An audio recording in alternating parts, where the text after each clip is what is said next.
કચ્છના પ્રખ્યાત હાઉસી કિંગ લય અંતાણીનું માર્ગ અકસ્માતમાં દુઃખદ અવસાન.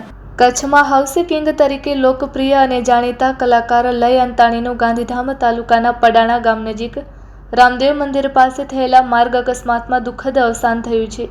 સૂત્રો દ્વારા મળતી પ્રાથમિક માહિતી મુજબ અમદાવાદમાં કચ્છી સમાજના કાર્યક્રમમાં હાઉસીનું સફળ સંચાલન પૂર્ણ કરીને તેઓ પરત ફરી રહ્યા હતા. તે દરમિયાન પડાણા નજીક આગળ ચાલી રહેલા વાહનની તાડપત્રી અચાનક તેમની કાર પર આવી પડતા ડ્રાઈવરે સ્ટેરિંગ પરથી કાબુ ગુમાવ્યો હતો, જેના કારણે અકસ્માત સર્જાયો હતો. અકસ્માતમાં લય અંતાણીનું ઘટના સ્થળે જ કરુણ અવસાન થયું હતું, જ્યારે કારના ડ્રાઈવરને ઈજાઓ પહોંચતા સારવાર માટે ખસેડવામાં આવ્યો હતો. આ બનાવ અંગે ગાંધીધામ બી ડિવિઝન પોલીસે એમએલસી નોંધી વધુ તપાસ હાથ ધરી છે. લય અંતાણીના અચાનક નિધનના સમાચારથી સમગ્ર કચ્છ સહિત હાઉસી પ્રેમીઓમાં શોકની લાગણી વ્યાપી ગઈ છે. તેઓ તેમના અનોખા અંદાજ અને જીવંત સંચાલન માટે લોકચાહના ધરાવતા હતા. Report by Parthi Makhijani, Gandhidham.